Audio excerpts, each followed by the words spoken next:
भारताच्या विशाल आणि गुंतागुंतीचा शिक्षण व्यवस्थेचं मूल्यांकन कसं करायचं?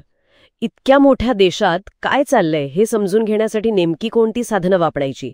होय ना, हा खूप महत्वाचा प्रश्न आहे. तर आजच्या डीप डाईव्हमध्ये आपण याच प्रश्नाचा वेध घेणार आहोत. आपण 3 महत्वाच्या सर्वेक्षणांवर लक्ष केंद्रित करणार आहोत: असर, नॅस आणि पिसा. ही नावं आपण अनेकदा ऐकतो, असर, नॅस, पिसा. हो, पण ती काय आहेत, म्हणजे नक्की कसं काम करतात आणि आपल्याला काय सांगतात? बरोबर. आपलं ध्येय आहे या सर्वेक्षणांच्या पद्धती समजून घेणं, त्यांचे निष्कर्ष विशेषतः कोविड नंतर काय बदलले आणि त्यांच्या मर्यादा काय आहेत हे पाहणं. नक्कीच. आणि तो जो एक मुद्दा नेहमी येतो की शाळेत नाव नोंदणी तर खूप होते, पण शिक्षणाचा दर्जा. अगदी, तो विरोधाभास पण समजून घेऊया. तर सुरुवात करूया का असरपासून? हो, करूया. असर म्हणजे annual status of education report.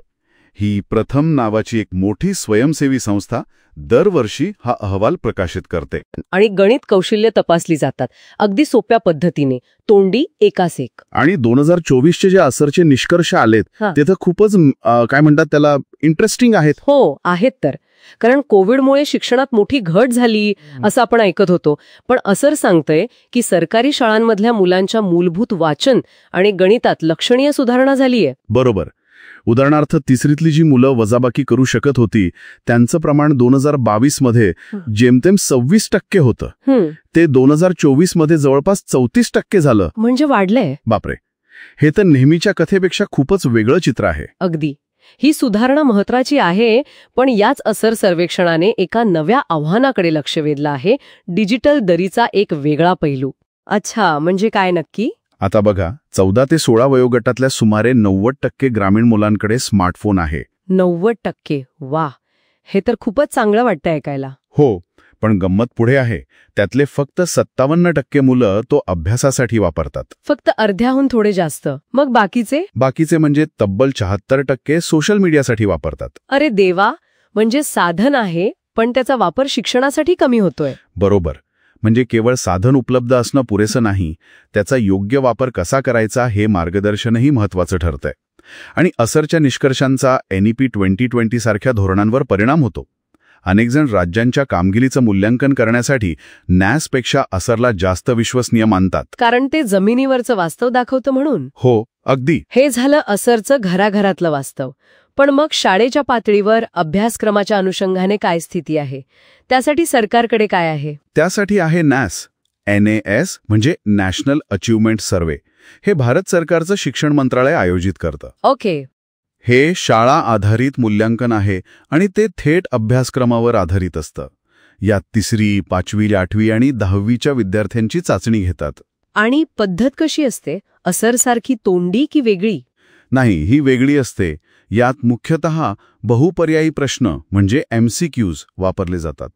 2021 मध्ये देशभरातल्या सुमारे 34 लाख विद्यार्थ्यांचं मूल्यांकन यातून झालं होतं. अच्छा, पण नॅसचे 2021चे निष्कर्ष तर असरच्या अगदी उलट होते असं ऐकलं होतं. म्हणजे त्यात तर घट दिसली होती म्हणे. हो, बरोबर आहे. नॅसच्या 2021च्या रिपोर्टमध्ये 2017च्या तुलनेत विद्यार्थ्यांची कामगिरी घसरल्याचं दिसून आलं आणि त्याचं कारण कोविड सांगितलं गेलं. मग हा विरोधाभास कसा समजून घ्यायचा? असरमध्ये सुधारणा आणि नॅसमध्ये घट.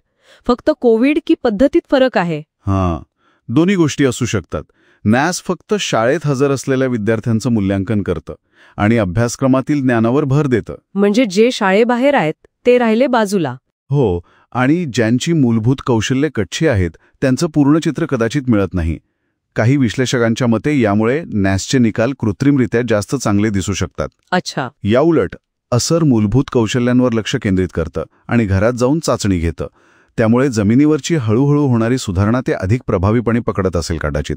म्हणजे नॅस सरकारी उत्तरदायित्वासाठी ठीक, पण जमिनीवरचं सत्य? हो, जमिनीवरचं सत्य दाखवण्यासाठी कदाचित कमी विश्वसनीय असू शकतं अशी टीका होते. आणि राज्यांच्या क्रमवारीचा इतर सामाजिक आर्थिक निर्देशांकांशी फारसा संबंध दिसत नाही असंही म्हटलं जातं. म्हणजे दोन्ही सर्वेक्षणांची गरज आहे, पण त्यांचे निष्कर्ष एकत्र पाहूनच पूर्ण चित्र कळू शकेल. आता तिसऱ्या महत्वाच्या मूल्यांकनाकडे वळूया: पिसा. PISA. हे तर आंतरराष्ट्रीय स्तरावरचं आहे ना? हो, पिसा म्हणजे programme for international student assessment. हे OECD नावाची आंतरराष्ट्रीय संस्था दर 3 वर्षांनी घेते. OECD याचं वैशिष्ट्य म्हणजे हे 15 वर्षांच्या विद्यार्थ्यांचं फक्त पुस्तकी ज्ञान नाही तपासत. मग काय तपासतं? ते वाचन, गणित आणि विज्ञानातील ज्ञानाचा वापर प्रत्यक्ष जीवनातल्या समस्या सोडवण्यासाठी कसा करतात हे बघतं. ही क्षमता आजच्या जगात खूप महत्वाची मानली जाते. भारताचा PISA सोबतचा अनुभव कसा राहिलाय? आपण भाग घेतला होता ना कधीतरी? हो, घेतला होता 2009-10 मध्ये. पण आपली कामगिरी खरं सांगायचं तर खूपच निराशाजनक होती. 74 देशांमध्ये आपण 73व्या क्रमांकावर होतो. अरे बापरे, 73वा. मग काय झालं? मग आपण सामाजिक सांस्कृतिक विसंगतीचं कारण देत यातून बाहेर पडलो. नंतर पुन्हा सामील व्हायची चर्चा झाली खरी, पण 2022 आणि 2025च्या फेऱ्यांमध्ये आपला सहभाग नाही होऊ शकला. अच्छा. आणि यावर टीका पण झाली होती ना की आपण फक्त चांगली कामगिरी करणारे प्रदेश निवडतो म्हणून. बरोबर. म्हणजे चंदीगडसारखे भाग निवडून चांगली रँकिंग मिळवण्याचा प्रयत्न होतोय की काय अशी टीका झाली. असं केल्याने संपूर्ण शिक्षण प्रणालीतील कमतरता समजून घेण्याचा जो मूळ उद्देश आहे तो बाजूला पडू शकतो. म्हणजे PISA आपल्याला जागतिक आरसा दाखवते एक प्रकारे. अगदी. आपण कुठे आहोत आणि काय बदल करायला हवेत यावर विचार करायला भाग पाडतं. तर मग असर, NAS आणि PISA हे तिन्ही एकमेकांना पूरक आहेत असं म्हणायला हरकत नाही. नक्कीच. असर मूलभूत कौशल्यांची जमिनीवरची स्थिती सांगतं. NAS शालेय प्रणाली आणि अभ्यासक्रमाची तपासणी करतं. आणि PISA जागतिक स्तरावर ज्ञानाच्या उपयोगाची चाचणी घेतं. तिन्ही मिळून आपल्याला एक अधिक समग्र चित्र देतात. पण या सगळ्याच्या केंद्रस्थानी तो जुना विरोधाभास अजूनही तसाच आहे. भरपूर नावनोंदणी विरुद्ध कमी शिक्षण दर्जा. हो, तो मुद्दा कायम आहे. आणि आता असरचा कोविड नंतरचा सकारात्मक कल आणि NASने दाखवलेली घट हा गुंता आणखी वाढवतो. आणि त्यात भर पडली आहे ती डिजिटल तंत्रज्ञानाची उपलब्धता भरपूर, पण शैक्षणिक वापर मर्यादित. हे नवीन आव्हान. बरोबर. हे एक मोठं आव्हान आहे. तर एकंदरीत भारताच्या शैक्षणिक प्रगतीचं मूल्यांकन करण्यासाठी असर, NAS आणि PISA या तिन्ही साधनांची माहिती असणं आणि त्यांचे निष्कर्ष काळजीपूर्वक तपासणं महत्वाचं आहे. प्रत्येक आपल्याला वेगळा पण महत्वाचा दृष्टिकोन देतो. अगदी. आणि आजच्या डीप डाईव्हच्या शेवटी एक विचार मनात येतोय.